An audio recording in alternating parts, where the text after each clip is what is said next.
Oi, gente! Na aula de hoje, a gente vai falar sobre o darwinismo. Na última aula, a gente falou sobre o lamarquismo, que era uma das teorias da evolução. E hoje a gente vai ver outra visão sobre a evolução a partir do darwinismo. Para a gente começar falando do darwinismo, a gente vai entender quais são as ideias centrais de Darwin. O darwinismo, ele também é conhecido como evolucionismo. E ele afirma que os ambientes selecionam os organismos que são mais adequados para habitar em determinado lugar. E isso Darwin chamou de seleção natural. Mais para frente, a gente vai aprofundar um pouco mais no que é a seleção natural, mas a princípio guardem esse termo. Então, assim, as espécies que forem mais aptas ou as espécies que demonstrarem mais facilidade em sobreviver a determinados ambientes, a determinadas situações naquele ambiente, elas sobrevivem e elas se multiplicam, elas evoluem e os seus descendentes vão ser os dominadores daquela região. E isso seria a sobrevivência dos mais aptos. Já os organismos que não forem capazes de se adaptar nesse ambiente, que não tiverem essa facilidade de se adaptar nesse ambiente, eles serão extintos, diferente daqueles que se adaptaram, daqueles que sobreviveram, que vão prolongar a sua espécie. Então, os indivíduos que sobrevivem e reproduzem-se a cada geração são, segundo Darwin, preferencialmente os que apresentam características que permitem maior adaptação às condições ambientais. Isso quer dizer que eles têm características que favoreçam a permanência e o prolongamento da vida deles naquele ambiente. Aqui eu tenho uma imagem que ela vai explicar e exemplificar as ideias centrais de Darwin, ou seja, o darwinismo. Lembram que na aula passada eu também trouxe o exemplo das girafas para explicar o lamarquismo? Aqui eu também vou falar do exemplo das girafas, mas para explicar o darwinismo. Então, de acordo com as ideias de Darwin, existiam girafas de pescoço longo e girafas de pescoço curto, como a gente pode ver aqui na imagem. Uma girafa tem o pescoço longo e a outra girafa tem o pescoço curto. As girafas de pescoço curto, elas apresentavam uma maior dificuldade em conseguir alcançar os alimentos que ficavam no topo das árvores. Isso quando o alimento que ela consumia, que ficava no solo, estava escasso, ou seja, ela se alimentava de alimentos que ficavam no solo, ou no tronco das árvores, só que quando eles ficavam escassos, elas tinham que procurar alimento de outra forma. E onde elas encontravam esse alimento? No topo das árvores. Só que elas tinham um pescoço curto, então elas tinham muita dificuldade em alcançar os alimentos no topo das árvores. Enquanto isso, as girafas de pescoço longo, elas apresentavam uma vantagem nessa situação, porque elas conseguiam se alimentar dos alimentos que ficavam no topo das árvores mais altas. Com o passar do tempo, foi possível observar que houve um aumento na população de girafas de pescoço longo, enquanto houve uma diminuição e até a extinção das girafas de pescoço curto. Isso por quê? Porque as girafas de pescoço longo, elas tinham maior chance de sobrevivência e de reprodução, e elas conseguiam passar essa característica aos seus descendentes. Então, o que acontecia? A girafa de pescoço longo, ela conseguia se alimentar dos alimentos que ficavam no topo das árvores altas, então elas conseguiam sobreviver por mais tempo, porque elas tinham acesso a esse tipo de alimentação. Como elas sobreviviam mais tempo, elas chegavam à idade reprodutiva, conseguiam se reproduzir e, consequentemente, os descendentes dessas girafas de pescoço longo também seriam girafas de pescoço longo. Enquanto as girafas de pescoço curto, elas não conseguiam se alimentar em tanta abundância, assim, comparada às girafas de pescoço longo, elas acabavam morrendo com mais facilidade, ou seja, elas não tinham recurso para sobreviver, não chegavam à idade reprodutiva, não se reproduziam e não geravam uma geração nova de girafas de pescoço curto. Daí a diferença do porquê houve um aumento na população de girafas de pescoço longo e uma diminuição na população das girafas de pescoço curto. A gente entendeu um pouco das ideias centrais do darwinismo, mas quem que gerou o darwinismo? Foi o Charles Darwin, que vocês já devem ter ouvido falar sobre ele. Aqui a gente vai estudar um pouquinho sobre a vida dele. O nome dele é Charles Robert Darwin, ele nasceu em 1809 e faleceu em 1882. Ele cursou medicina e teologia em Cambridge. Lá em Cambridge, ele se aproximou de um professor botânico, ou seja, que trabalhava com plantas, que era o John Heslop. O John Heslop convidou Darwin para fazer uma expedição do navio HMS Beagle, que daria a volta ao mundo em uma viagem de 5 anos. Essa viagem iria durar de 1831 a 1836. Darwin aceitou o convite e foi para essa viagem junto com o John Heslop. Quando acabou a viagem, Darwin retornou à Inglaterra, onde ele morria, onde ele vivia, e Darwin foi muito influenciado nessa volta dele para a Inglaterra pelas ideias do Thomas R. Malthus, que nasceu em 1766 e faleceu em 1834. Malthus tinha um livro que se chamava Ensaios sobre o Princípio da População. Esse livro ele existe até hoje, é muito interessante e recomendo a leitura. E o que Malthus dizia nesse livro? Ele defendia que a principal causa da miséria era o descompasso entre o crescimento das populações e a capacidade de produção de alimentos que não aumentava na mesma proporção. O que isso quer dizer? Que a população aumentava, mas o alimento que o meio disponibilizava para aquela população não aumentava na mesma proporção. Então, essa ideia principal do livro dele, além de outras ideias, foram muito influentes para Darwin e em toda a pesquisa que Darwin fez. Então, de acordo com o pensamento de Malthus, Darwin ele sugeriu que o número de indivíduos de uma espécie produzidos a cada geração geralmente é maior que o número de indivíduos que o meio pode sustentar, o que leva os indivíduos a competirem entre si por recursos, consequentemente por alimento. Isso quer dizer que existe uma população muito grande de indivíduos num determinado local, só que esse determinado local, ele não tem recurso para todo mundo, não tem recurso para todos os indivíduos. Então, os indivíduos que estão inseridos naquele local, eles necessitam competir entre eles para conseguir alcançar esses recursos, para conseguir se alimentar. Então, aqui a gente entendeu qual foi a influência de Malthus para Darwin. E como forma de resumo, Malthus basicamente disse que, no livro dele, ele disse que a quantidade de indivíduos que existe num lugar, ela não era proporcional à quantidade de recursos que aquele lugar disponibilizava para os indivíduos, era muito maior.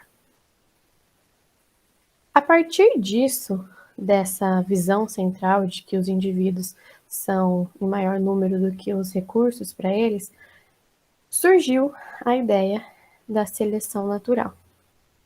E aí a gente entra com a participação de uma outra pessoa que foi importante também, que é o Wallace. O nome dele é Alfred Russel Wallace.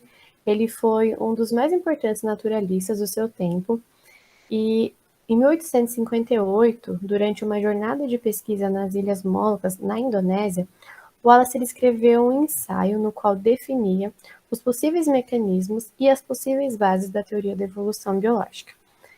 E ele enviou esse ensaio para Darwin, pedindo que Darwin avaliasse, complementasse com as ideias dele, ajudasse ele a terminar. Enquanto isso, Darwin estava trabalhando no manuscrito dele sobre a seleção natural, só que ele havia trabalhado há 20 anos totalmente em sigilo, ninguém sabia que ele estava trabalhando sobre isso. Então, quando Darwin recebeu o ensaio do Wallace, ele ficou surpreso, porque ele viu que o Wallace chegou nos mesmos conceitos, nos mesmos estudos, nos mesmos pensamentos que Darwin havia chego naquilo que ele estava trabalhando. Então Darwin viu que ele estava certo, já que outra pessoa totalmente distante, com uma pesquisa totalmente diferente, conseguiu chegar no mesmo resultado. A partir disso, Darwin apresentou tanto o manuscrito dele como esse trabalho do Wallace na Sociedade Linneana de Londres. Isso aconteceu em julho de 1858. Em seguida, Darwin terminou de escrever o manuscrito, dando origem à sua principal obra, que é A Origem das Espécies, que é a principal obra de Darwin, aonde abrange tudo aquilo que ele estudou, que ele formulou durante a carreira e a vida dele. Agora a gente vai voltar a falar da seleção natural. Lembra que eu havia falado para vocês no começo da aula o termo, mas que a gente ia aprofundar agora? Então aqui a gente vai falar um pouco mais sobre a seleção natural. A seleção natural, ela é um dos principais mecanismos da evolução. E falando de uma maneira muito simples, a gente pode dizer que a seleção natural, ela é um processo em que os organismos mais aptos são selecionados. Esses organismos, consequentemente, sobrevivem no meio que eles estão, reproduzem-se e passam as suas características para os seus descendentes. Então aqui a gente fez um apanhado bem simples do que eu já havia falado para vocês desde o começo da aula, do que seria a seleção natural. Agora a gente vai entender como ocorre a seleção natural. Para a seleção natural ocorrer, ela necessita de alguns fatores específicos. E alguns desses fatores são esses: a variabilidade entre os indivíduos, a reprodução diferenciada e a hereditariedade. E como acontece cada um deles? A variabilidade entre indivíduos, ela quer dizer que os organismos de uma mesma espécie precisam ter variações em suas características. Sem essas diferenças individuais, a seleção não pode atuar. Lembra que eu falei para vocês das girafas de pescoço longo e das girafas de pescoço curto? As duas são girafas, só que uma tem pescoço longo e a outra tem pescoço curto. Aí entra a variabilidade entre os indivíduos, porque são características diferentes em indivíduos da mesma espécie. O segundo ponto necessário para ocorrer a seleção natural é a reprodução diferenciada. Os organismos mais adaptados a uma região reproduzem-se com maior frequência que os outros. Características desvantajosas podem levar indivíduos à morte antes mesmo de sua reprodução. Ainda falando do exemplo das girafas. Lembra que eu falei para vocês que as girafas de pescoço longo conseguiam se alimentar por mais tempo, conseguiam sobreviver por mais tempo, chegando à idade reprodutiva e se reproduzindo, enquanto as girafas de pescoço curto não alcançavam a idade reprodutiva porque elas morriam antes disso? É aí que entra a reprodução diferenciada. Isso porque as girafas de pescoço longo conseguem se reproduzir e as girafas de pescoço curto não conseguem se reproduzir porque elas morrem antes de chegar na idade reprodutiva. Então, basicamente, a reprodução diferenciada exige que certo indivíduo consiga se reproduzir enquanto certo indivíduo não consiga se reproduzir. E a gente entra no último fator que é necessário para ocorrer a seleção natural, que é a hereditariedade. Aqui diz que as características vantajosas são passadas para os descendentes, aumentando a sua frequência em uma população. Essa característica, caso continue a garantir a vantagem evolutiva, ela será passada por várias gerações, até que a característica desvantajosa torne-se rara e até mesmo extinta. Então, aqui, voltando para o exemplo da girafa. No caso, a hereditariedade está aplicada nos descendentes das girafas de pescoço longo, que também continham pescoço longo. E lembra que o número de descendentes das girafas de pescoço curto veio a diminuir? É basicamente isso que a hereditariedade quer dizer, que se a característica ela for vantajosa, ela vai passar para sua descendência. Se ela continuar sendo vantajosa com o passar do tempo, ela vai se perpetuar por muitas e muitas gerações, até que seja quase raro e até extinta a gente conseguir ver a característica desvantajosa, que no caso da girafa seria a girafa com pescoço curto. A gente, depois de um tempo, não conseguiria mais ver pescoço curto, apenas pescoços longos. Para a gente sair um pouco do exemplo da girafa, vamos falar de outro exemplo. Imaginem que existe uma população de mamíferos brancos e pretos. O fato deles serem brancos e pretos está aplicada à variabilidade, porque são mamíferos, mas existem mamíferos brancos e existem mamíferos pretos. Então aqui a gente consegue ver a variabilidade. Então imaginem que existem os mamíferos brancos e pretos e que eles viviam em uma região com neve. Então imagine que essa região ela é totalmente recoberta por neve. Os mamíferos pretos, eles são facilmente visualizados pelos predadores, enquanto os mamíferos brancos, eles conseguem se camuflar na neve. O que isso traz como consequência? Resulta na menor predação de indivíduos brancos, isso porque os indivíduos brancos estão camuflados na neve e fica muito mais difícil, dificultoso, pro predador enxergar ele, enquanto os indivíduos pretos estão totalmente expostos na neve, até em destaque, o que facilita muito os predadores enxergar eles e conseguir realizar a predação com sucesso. Então, resulta na menor predação dos indivíduos brancos, o que possibilita que cheguem à vida adulta e se reproduzam. Então, como os indivíduos brancos não vão ser predados com tanta facilidade, eles vão conseguir atingir a vida adulta, vão conseguir atingir a idade reprodutiva e vão conseguir se reproduzir. E aí que está aplicada a reprodução diferenciada. Isso porque os indivíduos brancos conseguem se reproduzir porque eles sobreviveram até a vida adulta, até a idade reprodutiva, enquanto os indivíduos pretos não conseguem se reproduzir porque eles foram predados antes de chegar à vida adulta, antes de chegar na idade reprodutiva. Por último, na reprodução dos indivíduos brancos, as características vantajosas são repassadas pelos genes, onde está aplicada a hereditariedade, ou seja, a cor branca desses mamíferos vai ser passada para os seus descendentes, porque é uma característica vantajosa para eles se protegerem enquanto estão na neve. Então, assim, os mamíferos brancos ultrapassam os mamíferos pretos em número. Isso porque os mamíferos brancos conseguiram sobreviver por mais tempo sem serem predados, conseguiram se reproduzir, passaram a característica do pelo branco para os filhos, para a descendência, para a próxima geração. Essa característica foi vantajosa também para a próxima geração, então essa característica se perpetuou, causando um aumento no número da população dos mamíferos brancos, enquanto a gente teve uma diminuição na população dos mamíferos pretos. Então, aqui a gente entendeu um pouco sobre o darwinismo, sobre as ideias centrais de Darwin. A gente viu um pouquinho a diferença de Darwin para Lamarck. A gente conheceu um pouco sobre a vida de Darwin, sobre quais foram as influências que ele teve, quais foram as ideias que ele teve, quem contribuiu com ele. E agora, como forma de fixação do conteúdo, a gente vai resolver alguns exercícios. Primeiro exercício. Um dos exemplos mais famosos acerca do processo de seleção natural foi o caso das mariposas de Manchester. Inicialmente, predominavam as mariposas brancas, que costumavam pousar em troncos de árvores, que naquela época eram ligeiramente esbranquiçados. Com a Revolução Industrial, os troncos ficaram mais escuros. Houve um aumento na quantidade das mariposas negras. Esse fato ocorreu porque a. As mariposas brancas adaptaram-se à coloração escura do caule. B. A coloração dos caules provocou uma mudança na coloração das mariposas. C. As mariposas brancas eram facilmente predadas nos caules escuros e, portanto, as mariposas negras sobreviviam e conseguiam se reproduzir. D. As mariposas brancas passaram a ser predadas e por isso tiveram que se adaptar ao ambiente, mudando a sua coloração para conseguir sobreviver. E. A poluição fez com que as mariposas brancas se reproduzissem e tivessem mais descendentes de coloração escura.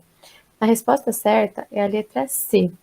As mariposas brancas eram facilmente predadas nos caules escuros e, portanto, as mariposas negras sobreviviam e conseguiam se reproduzir. Esse exemplo das mariposas ele é muito semelhante ao exemplo dos mamíferos pretos e brancos que eu disse para vocês. Os mamíferos pretos não ficavam expostos na neve, já que a neve era branca, então existia esse contraste de cor. Aqui acontece a mesma coisa, o tronco onde a mariposa estava era escuro, por isso a mariposa branca ela ficava claramente visível e o que gerava uma facilidade do predador enxergar ela e conseguir predar, enquanto as mariposas escuras, as mariposas negras, conseguiam se camuflar com mais facilidade no tronco escuro. Então a mesma explicação de como ocorreu lá no exemplo dos mamíferos é a mesma explicação para cá de como está ocorrendo nesse exemplo das mariposas de Manchester. 2. A ideia de seleção natural proposta por Charles Darwin foi, sem dúvida, um grande avanço para a biologia. Segundo Darwin, esse processo A. Era responsável pela sobrevivência do mais forte. B. Permitiria que o mais forte fosse selecionado pelo meio. C. Garantia a sobrevivência dos mais aptos. D. selecionava os que apresentavam as características mais desfavoráveis e permitia que determinado organismo se adaptasse ao meio através do uso de algumas partes do seu corpo. A resposta certa é a letra C. A ideia da seleção natural, ela garantia a sobrevivência dos mais aptos. Porque aqui a gente pode se confundir com várias alternativas, principalmente que fala de um indivíduo mais forte. Só que o indivíduo ser mais forte não quer dizer que ele vai sobreviver, mas ele ser mais apto ao ambiente, isso sim garante que ele sobreviva por mais tempo. Então, a resposta certa dessa questão é a letra C. 3. Analise as alternativas a seguir e selecione aquela que possui o nome correto do autor da seleção natural. A. Mendel, B. Pasteur, C. Aldani, D. Darwin e Lamarck. A resposta certa é a letra D, Darwin, é a resposta mais óbvia, porque tudo que a gente viu hoje na aula sobre a seleção natural foi a respeito de Darwin, já que o tema da aula é darwinismo. 4. Marque o único entre os fatores a seguir que não colabora para a seleção natural. A. Variabilidade entre os indivíduos. B. Reprodução diferenciada. C. Reprodução assexuada sem mutação. E D. Hereditariedade. A resposta certa é C. Reprodução assexuada sem mutação. Isso porque a gente viu que para a seleção natural acontecer, tem que haver a variabilidade entre os indivíduos. Lembra os mamíferos brancos e pretos, as mariposas brancas e negras. Então, tem que ter essa diferença entre um indivíduo e outro da mesma espécie. Tem que ter reprodução diferenciada, ou seja, tem que existir indivíduos que vão conseguir se reproduzir, enquanto tem que existir indivíduos que não vão atingir a idade reprodutiva, consequentemente não vão se reproduzir, e tem que haver a hereditariedade, ou seja, passar para o descendente aquela característica vantajosa que permitiu que o indivíduo se mantesse até a vida reprodutiva e conseguisse se reproduzir. Então, o único fator que não está relacionado com a seleção natural, que não é um fator necessário para que ela aconteça, é a reprodução assexuada sem mutação. Esses foram os exercícios sobre essa aula. Eu espero que vocês tenham aprendido, espero que vocês tenham gostado. Se vocês tiverem alguma dúvida, vocês podem procurar a professora Aline, ela pode passar para mim. Vocês podem assistir essa aula quantas vezes for necessário. E é isso, eu aguardo vocês na próxima aula.